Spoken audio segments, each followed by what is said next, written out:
I want to talk to you about boring being a good thing and not bad.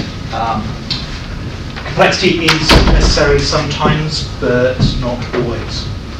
I often complain about driving into work. It takes me about an hour, up to an hour sometimes. And today I thought actually that's really good because I can actually think about what I want to say here. I had a complete blank mind when I started this morning, so by the end of the journey I thought, actually that's what I want to talk about. And it was interesting because it was kind of triggered by something that came over the weekend. So, you might remember last time I kind of prompted John to answer a question about whiskey and he completely proved me wrong, so I'm not going to ask Louis a point that I'm pretty sure he said, instead I'm just going to paraphrase Louis. Deployments are really easy now. So easy, no I won't. So I was looking around this morning and it struck me that the web is a great thing because it doesn't take you long to find things you're looking for. Someone who agrees with you, someone who can articulate what you're trying to say. And I also found this, and I guess the other thing the internet's great for, you can easily find someone who shouldn't be allowed near a keyboard. Believe it or not, I found it when I was looking for Mongo. Okay, so this is kind of, this came from a blog post. It was off the back of a news article, a newsletter I got over the weekend.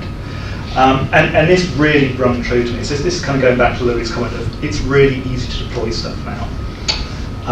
So if you have a quick read of that, yeah, it's really easy. As soon as I got console set up, service discovery going, I've containerized everything, I've got my pipeline working, I've got my language-specific way of getting this out, and I've got all my high availability sorted out. Yeah, it's really easy once I've got all that done, all that stuff done. So deployments are so simple now. It's not quite as straightforward as it was. This is a really high-level view of our Polaris platform. So I've ignored our historical stuff. Does anyone not recognise any of those logos? I started doing it with all the names, and it just got so crowded. So we've got Node down here going to Git, we've got Jenkins communicating with Git, we've also got console, which is a bit of service discovery, and a KB store. So from Git we go to those two. Jenkins will push stuff up into a Sonar type repo and then off into a Docker repo, or via Docker into an ECR repo. Jenkins and a bash script will update Kubernetes. Kube pulls stuff from ECR. ECR is running on Amazon. Amazon is managed by Terraform and Ansible. Our Kube system, or what's deployed in there, communicates with Mongo. I've left off my SQL and Postgres coming out of Broom.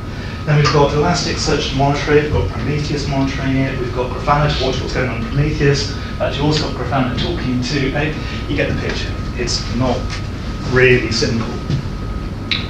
And when I was reading the article that last statement came from, I actually kind of bumped into another one, and I really liked this, and it kind of tied in quite nicely. And it was about a guy from, he spent a lot of time at Etsy, he's now moved on and started his own company. So he kind of had this idea of every company has 3 innovation tokens. Spend them how you want, but you have a fixed number of them. And until you've mastered them, you can't get any more. So if you write something in Node, you just spend 1, Mongo's another 1. If you're using service discovery or something like Kubernetes, that's another one gone. So that's our 3 tokens gone. And you've got to really master those before you can move on to something else. So I took a look at our stack and started putting tokens around the things that we're perhaps not masters of yet. 1, 2, 3. I put 2 around Kube because it's really bloody complicated. We barely know kind of the surface of Kube at the moment. Prometheus has got one. It's a really trendy thing. It goes with Kube. Everyone who's doing Kube is doing Prometheus, but Jesus, it's an awkward little bugger. You've got a lot to learn with it. Even stuff we've been using for years, Mongo, we're still finding things about it. Louis had a brilliant comment this morning, about 5 minutes ago. We're taking data out of Mongo and putting it into Postgres, and now we can query it really quickly. I thought Mongo was supposed to be the quick one, Postgres was like really slow and old-fashioned. So that's my view of where we're spending our innovation tokens at the moment. So I think we're perhaps overspent a little bit.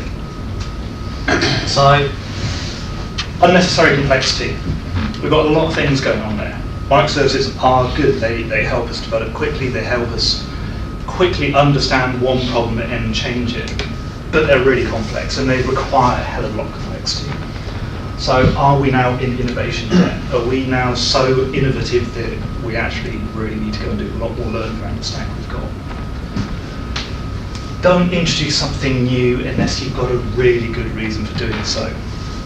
I've heard Redis mentioned several times in the last few weeks. Yeah, Redis is great, everyone knows it, it's out there, it's been working for years. We've got to have a really good reason for introducing something else into our stack that we don't really understand that well. Keep it simple. KISS is a long-standing principle. It came from US Navy in the 1970s. It's still true. It's absolutely spot on. Keep it simple. And when you look at that, don't just think about, well, I'm only doing this and this. Look at it from the whole system level. So, unnecessary complexity. Boring is good, but it's understood and it's reliable. And from Louis' comment earlier, apparently it's actually also quicker than the new stuff. Postgres lets us get data much quicker than Mongo. That's it.